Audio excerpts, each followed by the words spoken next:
Bonsoir, bienvenue dans ce parcours de l'actualité nationale et internationale, les titres de ce 20h. Le président de la République, chef suprême des armées, a reçu une délégation de militaires au palais présidentiel, une rencontre marquée par des échanges entre le président et cette délégation des militaires. Vous entendrez le porte-parole et le président également. La plateforme des professionnels du secteur public salue le décret portant revalorisation des points d'indice des fonctionnaires qui prend effet à partir du 1er janvier 2018, décision prise par le gouvernement hier en Conseil des ministres. Des réactions dans ce journal. Comment fonctionne le système mentorat des sages-femmes? Le mentorat, ce programme de recrutement d'une centaine de sages-femmes à la retraite ou en service pour réduire le taux élevé de mortalité maternelle, néonatale et infantile en Côte d'Ivoire. Réponse dans ce 20h. En France, la République en marche, un mouvement créé par le président élu Emmanuel Macron, aura un candidat dans chaque circonscription législative. Une première liste de 428 candidats a été dévoilée ce jeudi. Nous signalons donc la présence du ministre auprès du président de la République en charge de la Défense. Bonsoir, monsieur le ministre. Bonsoir. Alors, dans quelques instants, vous aurez une déclaration à faire. Tout à fait. Merci. Commençons par le palais présidentiel où le chef de l'État, le président Alassane Ouattara, chef suprême des armées, a reçu une délégation de militaires. Une rencontre, nous l'avons dit, marquée par des échanges entre le chef de l'État, chef suprême des armées et cette délégation des militaires. Nous vous proposons dans un premier temps la déclaration des porte-paroles des 840. Excellence, Monsieur le Président de la République, chef suprême des armées, père de la nation, avant mon allocution proprement dite, souffrez qu'au nom du contingent 8400, le contingent dénommé EAN et ADS,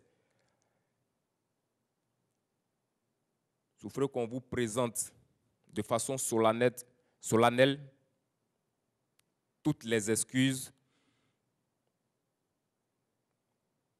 pour les différentes situations malheureuses que nous avons connues.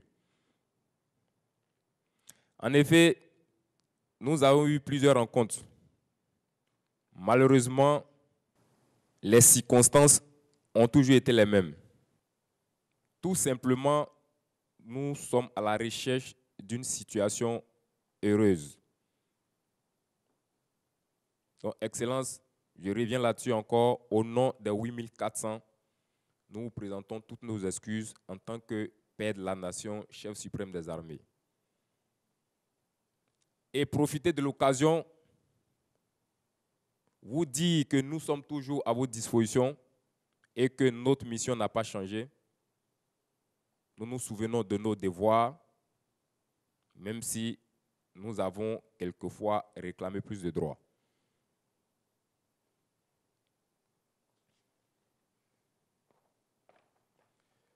Suite aux différentes rencontres, de l'IMAMA jusqu'au ministère de la Défense, en passant par l'état-major général jusqu'au palais aujourd'hui. Excellence, nous étions à la recherche de solutions idoines pour la situation que nous avons tous connue. Hier, au cabinet de monsieur le ministre en charge de la Défense, nous avons pu ressortir un accord de façon consensuelle. Donc, voilà le contenu de la déclaration. Suite aux événements des 5, 6 et 7 janvier 2017, sur instruction de son Excellence, Monsieur le Président de la République, chef suprême des armées, le ministre auprès du Président de la République chargé de la Défense s'est rendu à 2 reprises à Bouaké pour s'entretenir avec nous, contingent 8400. À la suite de ces rencontres, nous affirmons que le gouvernement a prêté une oreille attentive à nos problèmes. Le ministre nous a rassurés sur le fait que la plupart des préoccupations soulevées sont déjà contenus dans la loi de programmation militaire pour laquelle des moyens conséquents ont été dégagés cette année. Joignant l'acte à la parole, le président de la République, chef suprême des armées, dans sa grande sollicitude, a accepté que des primes faisant partie des revendications soient versées, ce qui a été fait au mois de janvier 2017. Toujours concernant l'amélioration des conditions de vie de l'ensemble des militaires, gendarmes et policiers, notamment l'augmentation des baux, le gouvernement s'est saisi de ce dossier et se prononcera dans les jours à venir. Devant tant de sacrifices consentis pour nous en ces temps difficiles, nous, soldats des armées, terre, mer, air, renonçons définitivement à toute revendication d'ordre financier.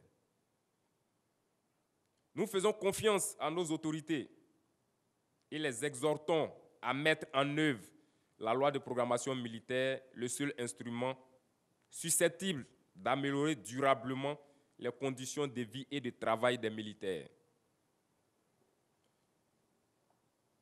Nous engageons tous les soldats à s'inscrire résolument dans cette voie afin d'éviter à notre pays, la Côte d'Ivoire, le seul bien précieux de tous les Ivoiriens, de connaître des dérapages. Nous, soldats, nous devons être concentrés sur notre mission première, celle de garantir la paix, la sécurité des populations et des biens et de créer les conditions de développement de notre pays dans la paix et la stabilité. En ces temps de réconciliation où la Côte d'Ivoire est en train d'avancer résolument vers l'émergence,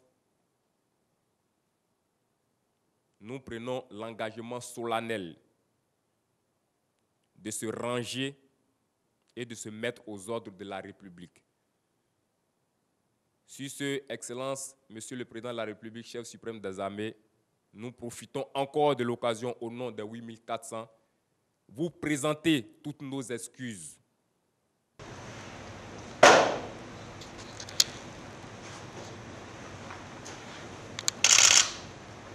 Après ces excuses des 8400, nous vous proposons maintenant la déclaration du chef de l'État, le président Alassane Ouattara. Nous l'écoutons. J'ai écouté tout à l'heure avec beaucoup d'attention et beaucoup d'émotion ce que vous venez de dire. Et j'apprécie ces paroles de sagesse et de maturité. Je voudrais vous dire, comme je l'ai fait le 1er mai dernier, que ces événements du mois de janvier m'ont meurtri, m'ont véritablement fait mal.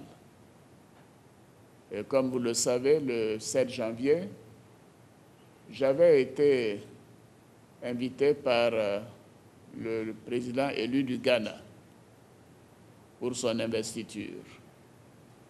Et il m'avait conféré le titre d'invité d'honneur. Parce que pendant sa campagne, le président Nana Akufo-Addo avait comme thème de dire aux Ghanéens, si vous m'élisez président, je ferai du Ghana ce que le président Ouattara est en train de faire de la Côte d'Ivoire. Voyez-vous la fierté que nous pouvons ressentir avec de tels propos. Et évidemment, je suis allé et j'ai eu à prendre la parole comme invité d'honneur. Et cela était un événement perçu mondialement pour la Côte d'Ivoire et pour notre peuple. comme étant le summum du rayonnement de notre nation. Évidemment, c'est pendant cette période que ces événements malheureux ont eu lieu. C'est vous dire à quel point ces événements m'ont fait mal. Je ne m'étendrai pas là-dessus, et je l'ai dit le 1er mai. Malgré tous les conseils qui m'ont été donnés pendant plusieurs semaines, j'ai gardé le silence pour mûrir ce que j'ai vécu et pour savoir ce qui s'était réellement passé. Et je peux vous dire que j'ai été blessé. Mais ceci étant, le rôle du chef de l'État, du père de la nation, c'est d'être à l'écoute de tous les Ivoiriens et de faire en sorte de les comprendre et de tout faire pour amener la Côte d'Ivoire à consolider la paix. Voyez-vous, ces événements ont été douloureux. Les Ivoiriens ont été effrayés pendant cette période. Et la stabilité de la Côte d'Ivoire a été quelque peu mise à mal quand on lit la presse internationale.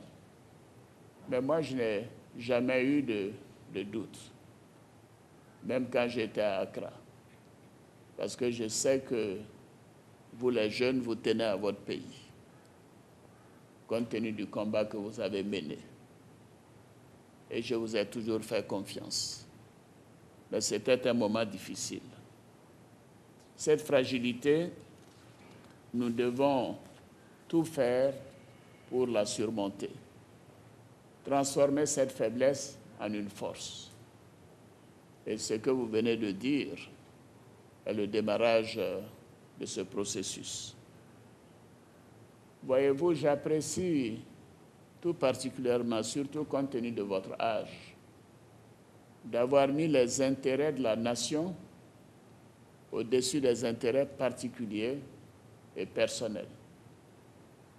Vous êtes avant tout des militaires, les garants de la sécurité et de la paix.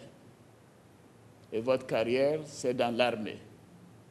C'est d'être de vrais et de bons militaires qui donnent confiance à la nation. Et la déclaration que vous venez de faire est une déclaration sage, pleine de sagesse et de responsabilité. Et surtout votre décision de renoncer définitivement à toute revendication d'ordre financier, et je vous félicite pour cela. Je vous félicite parce que la Côte d'Ivoire traverse des moments très, très, très difficiles. Et je vous demande que cela ne se reproduise plus. Que ce genre de manifestations qui perturbent la paix sociale, qui effraient les Ivoiriens, qui effraient ceux qui veulent venir investir et visiter notre pays, je veux compter sur vous pour que cela ne se reproduise plus.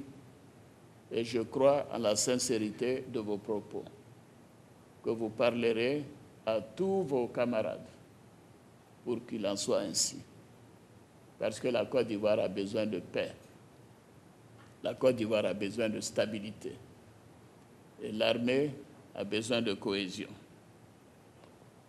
Je disais que ces moments sont très difficiles et toutes les couches sociales de la population ivoirienne sont amenées à faire des sacrifices du fait de la baisse des prix du cacao.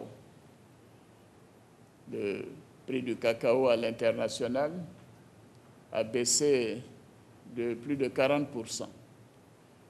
Et le prix aux producteurs, nous avons été amenés à le faire passer de 1100 francs CFA à 700 francs CFA le kilo, c'est-à-dire 35% de baisse. Le gouvernement a d'ailleurs abandonné une partie des taxes pour pouvoir donner les 700 francs aux paysans. C'est vous dire que ce sont des moments très, très, très difficiles. J'ai indiqué à la mission du fonds, quand elle est passée, que cette baisse brutale des prix du cacao fait perdre à la Côte d'Ivoire, qui est le premier pays de l'UEMOA, plus d'1 milliard, près d'1 milliard d'euros, donc plus de 600 milliards de francs CFA de pertes de nos recettes d'exportation. Et pour nos recettes budgétaires, c'est une perte sèche de 150 milliards, ce qui nous a amené à réduire le budget de l'État, les dépenses essentielles, d'environ 250 milliards de francs CFA. Ce sont des sommes considérables qui représentent le budget de certains pays de la sous-région. Et ceci veut dire que nous serons amenés à retarder des constructions d'écoles à Korogo, de centres de santé à Séguéla, des centres culturels à Boisseau, à Soubré, des écoles, et ainsi de suite. À Kong, des centres de santé. Et je sais que vous êtes partout de Côte d'Ivoire, et cela veut dire que c'est chacun de nous qui devra subir cette baisse brutale des prix du cacao et des sacrifices à faire. Et moi, j'ai mal. J'ai mal d'avoir eu à dire à mes concitoyens le 1er mai que l'engagement que j'avais pris, que tous les villages de plus de 500 habitants auront de l'électricité à fin 2017.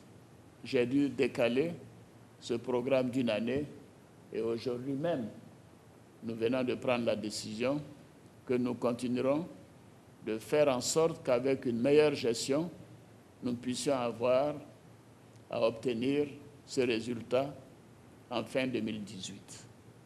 Voyez-vous, cela veut dire que pendant une année, un certain nombre de villages, surtout dans la région de Bouna, où beaucoup de villages n'ont même pas d'électricité, qui devaient en avoir cette année, ne l'auront que l'année prochaine.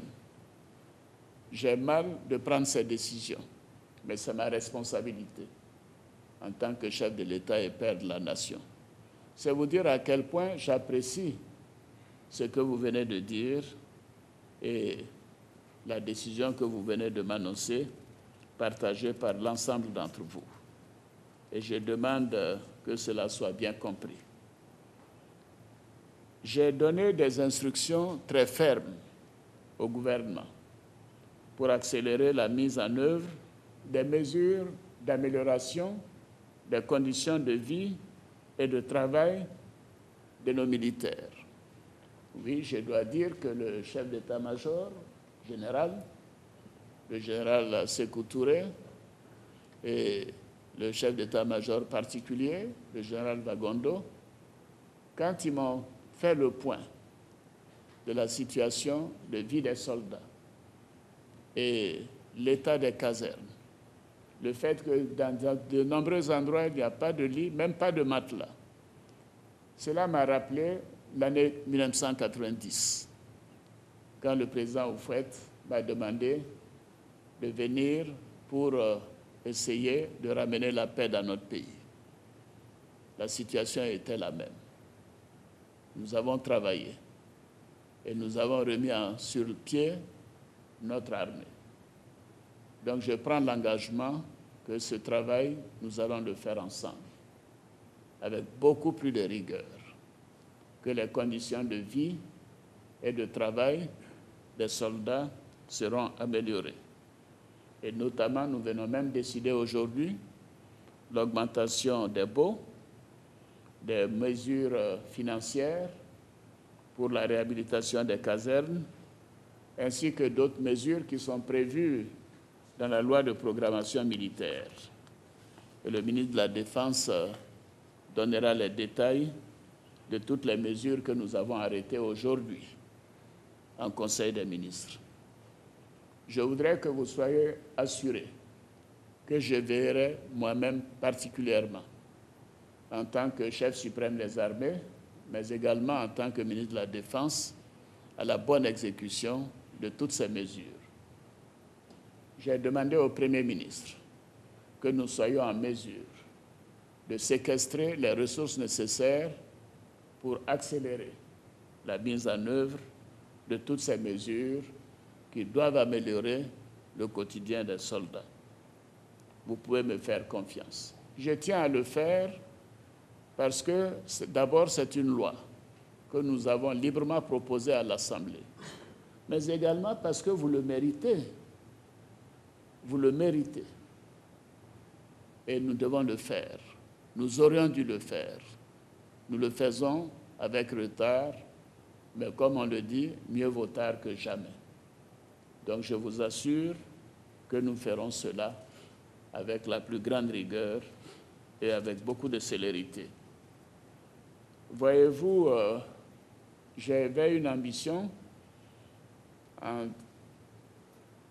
demandant à mes concitoyens de me porter à la magistrature suprême. Et je crois que mon premier mandat a montré ce que nous avons pu faire. La Côte d'Ivoire est aujourd'hui un des pays les plus respectés au monde. Notre armée doit être également respectée. Et je sais que je peux compter sur vous. Je veux que nous puissions ensemble bâtir une armée républicaine au service de la nation. Une armée soudée, des forces de défense et de sécurité qui se font confiance. Une armée forte, dont vous-même, en tant que soldat, vous en serez fiers. Et je souhaite que cette armée soit respectée. Et d'ailleurs, nous avons commencé à envoyer des troupes aux opérations de maintien de la paix dans d'autres pays. Et nous devons montrer que la Côte d'Ivoire est définitivement en paix. Et je voudrais compter sur vous. Et vous devez agir en sorte que la population ait une totale confiance en son armée. Et vous devez travailler, chacun de vous, et je ne m'adresse pas seulement à vous, les 8400, mais à l'ensemble des forces de défense et de sécurité, travailler en sorte de renforcer la confiance, de renforcer le vivre ensemble. J'ai été impressionné par notre fils tout à l'heure quand il a parlé de réconciliation. La réconciliation doit être dans tous les secteurs de la vie de notre nation. Donc je compte sur vous pour faire un travail personnel, individuel, pour que cette réconciliation soit véritablement réelle. Et bien sûr, cela s'adresse à vous, comme à toute l'armée, à toute la gendarmerie, à toute la police. Et mon objectif est de garantir la paix et la sécurité dans notre beau pays. Et je voudrais que chaque Ivoirien non seulement vive mieux, mais soit fier de notre nation et soit fier de notre armée. Je sais que vous serez des militaires exemplaires, après ce que je viens d'entendre, que la discipline sera votre première priorité et que votre loyauté à l'égard de la nation ne fera plus jamais défaut. Je vous remercie. Merci à chacun de vous. Voilà, après cette intervention du président de la République, monsieur le ministre en charge de la Défense, Alain Ndovayi, vous avez un message, une déclaration à faire. On vous écoute. Oui, monsieur le président de la République a indiqué que le ministre de la Défense donnerait un peu plus de précision sur les mesures que le gouvernement a prises. Et c'est ce que je vais faire. Mais tout d'abord, je voudrais saluer l'attitude responsable de nos soldats qui ont eu le courage de prendre une décision salutaire. Ils ont montré qu'ils étaient soucieux de l'intérêt général et ils ont mis cet intérêt général au-dessus de leurs intérêts particuliers. Ils ont à cœur de conduire leur mission, qui est une mission sacrée, de défense de notre pays et d'être proche de nos populations. Les préoccupations de ces soldats en janvier touchaient plusieurs ordres, c'est-à-dire des préoccupations financières, des préoccupations qui touchaient aux ressources humaines, celles qui touchaient aux conditions de vie et de travail de nos soldats, des préoccupations qui touchaient la communication interne et surtout la chaîne de commandement. Alors en ce qui concerne les mesures que le gouvernement a prises, il s'agissait d'abord de rétablir la chaîne de commandement. C'est ce qui a été fait avec les changements qui ont été opérés à la tête de notre armée, mais aussi des changements qui ont eu lieu au niveau de chaque région, au niveau de chaque commandement militaire.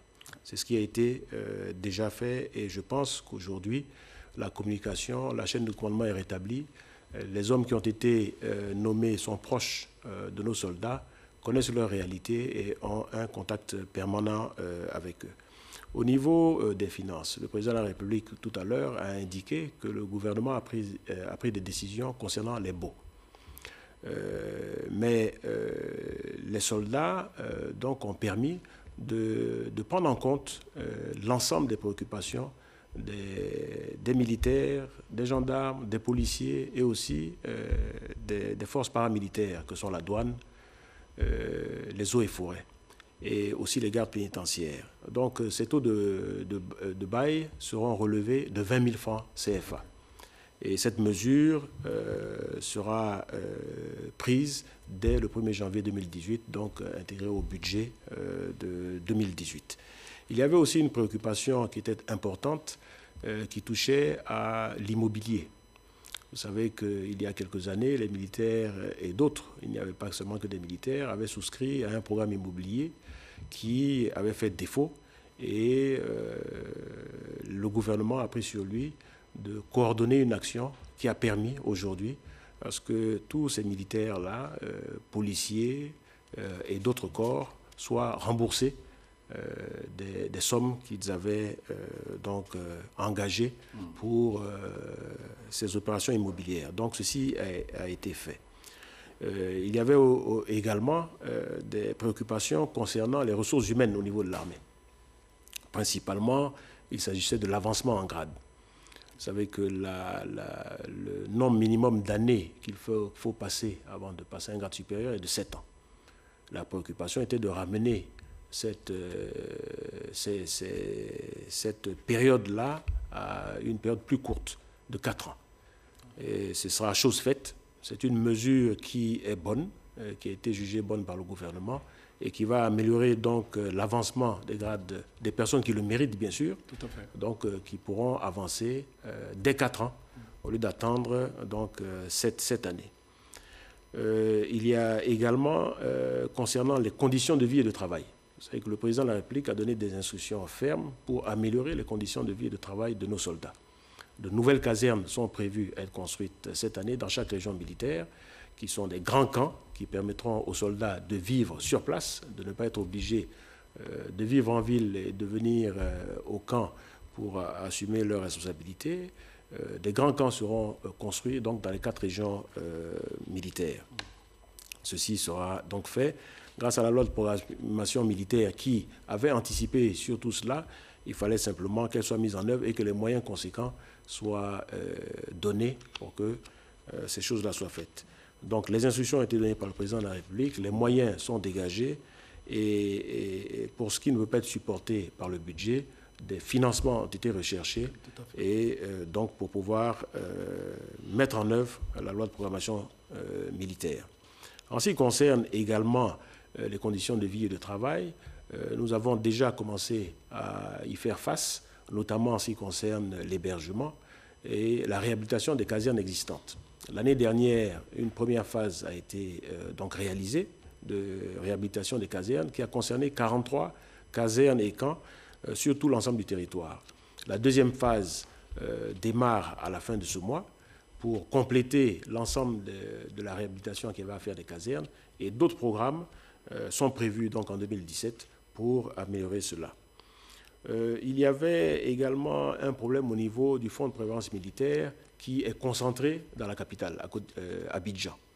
Ceci, dès la fin du mois de mai, le fonds de prévoyance militaire sera déconcentré dans toutes les régions militaires. Ceci permettra aux soldats de parcourir moins de kilomètres, d'avoir moins de problèmes pour pouvoir bénéficier des prestations qui sont fournies par ce fonds. Ensuite, il y avait le problème de communication interne. Ceci a été rétabli avec un cadre permanent de concertation. Okay. Un général a été commis à cette tâche-là comme point focal au niveau du ministère de la Défense, c'est le général Koné Mambi, qui donc peut être interpellé ou bien peut communiquer directement avec les soldats pour faire remonter toutes les préoccupations de ceux-ci, de manière à ce que des réponses adéquates soient données. Donc voilà un peu les précisions que je voulais faire sur des mesures qui ont été prises par le gouvernement. D'autres mesures vont suivre. Certaines sont internes au ministère de la Défense. Donc les arrêtés vont être signés. Les projets de décret vont être présentés au président de la République pour être signés. Et ceci va nous permettre donc de relever un peu le niveau de notre armée, faire en sorte que cette armée-là soit une armée professionnelle, une armée bien formée, une armée au service de notre population, une armée qui ne fait pas peur à nos populations. Alors, le président de la République l'a dit tout à l'heure, la préoccupation des populations, vous le dites aussi. Est-ce que la réorganisation des armées et de la gendarmerie nationale permet de rétablir cette confiance? Parce qu'il faut, c'est une véritable préoccupation des populations. Tout à fait. Vous savez que la loi de programmation militaire avait déjà prévu donc une réduction des effectifs des armées et une augmentation des effectifs de la gendarmerie. Nous devons nous atteler à faire une sécurité qui est une sécurité à taille humaine. Oui. C'est-à-dire que les forces de sécurité et les forces de défense sont au service de la population.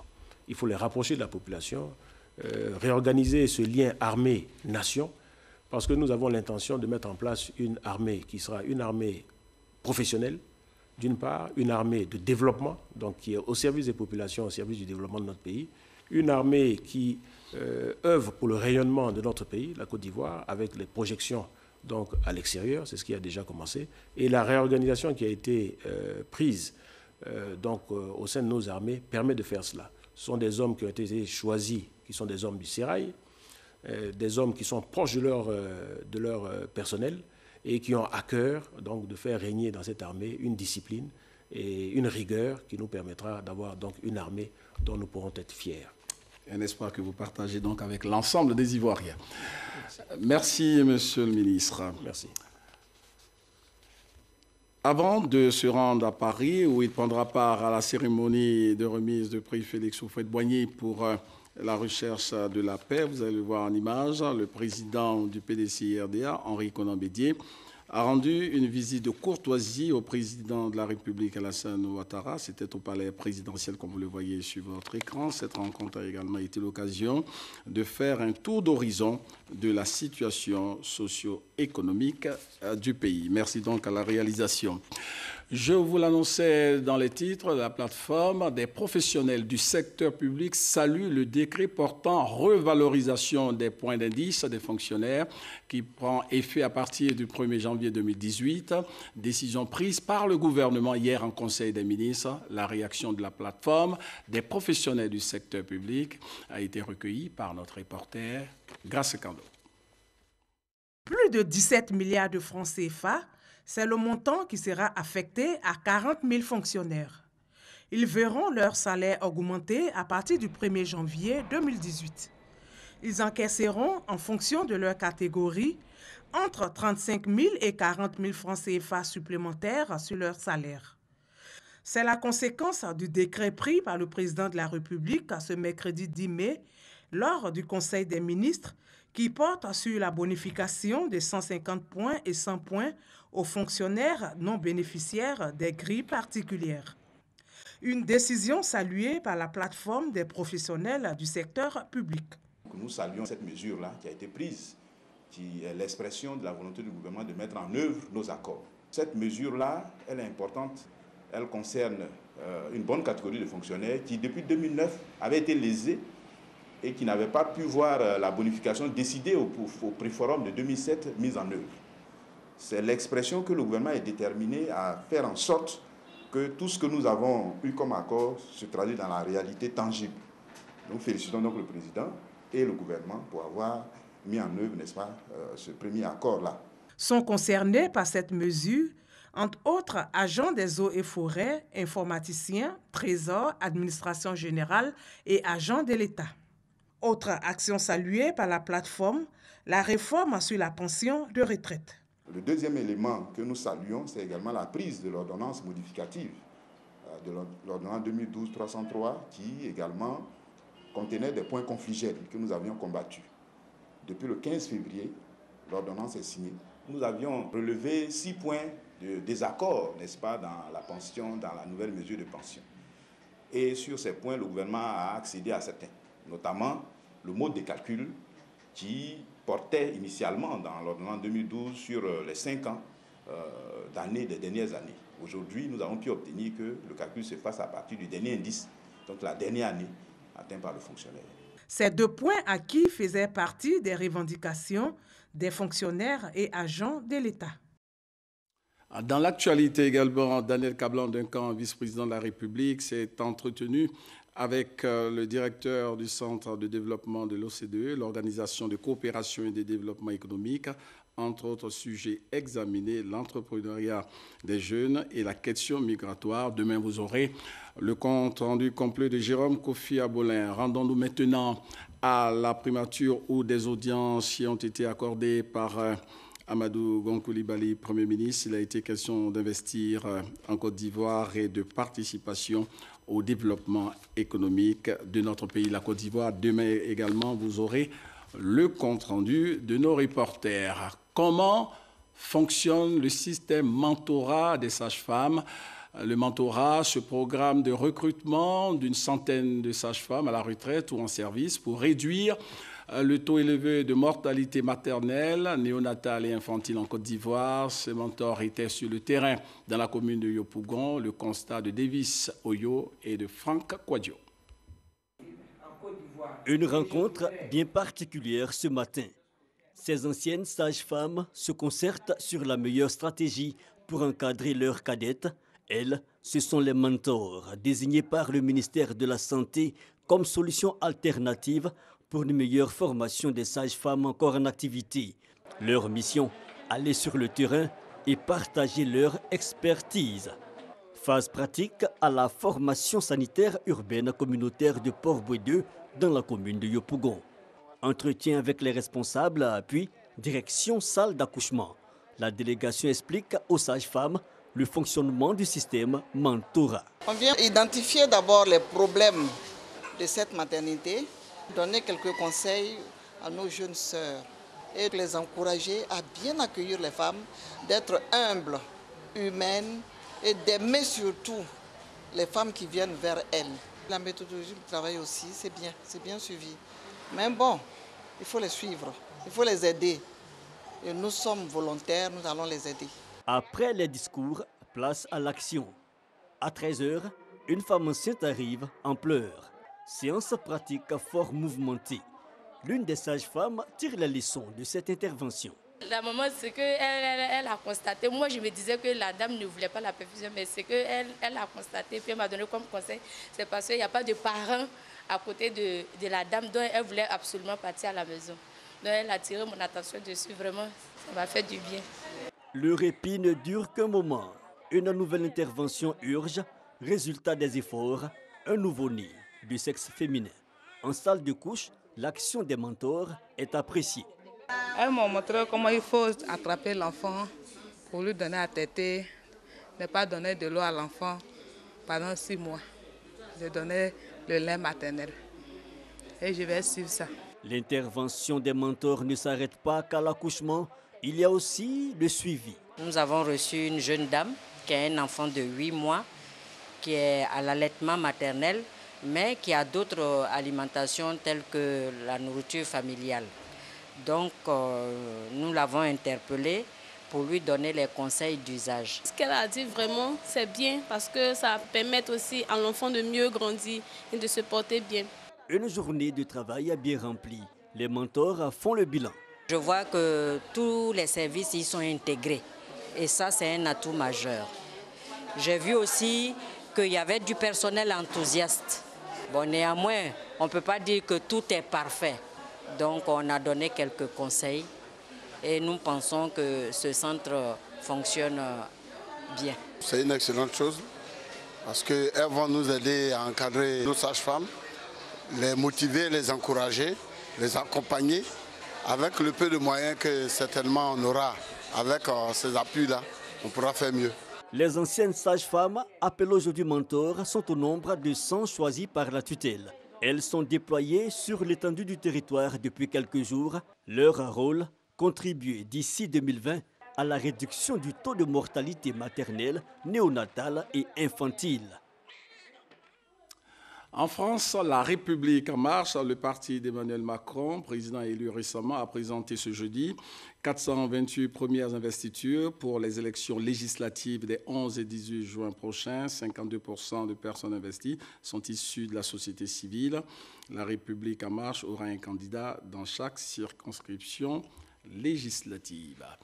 La communauté Rasta à travers le monde et les admirateurs, les amoureux de la musique reggae célèbrent ce jeudi 11 mai le 36e anniversaire de la mort de Bob Marley à l'état civil à Robert Nesta Marley, auteur-compositeur jamaïcain, décédé donc le 11 mai 1981. Fin de ce journal. Merci de l'avoir suivi, mais surtout, excellente suite de programmes sur RTI 1. Bonsoir à tous et à toutes.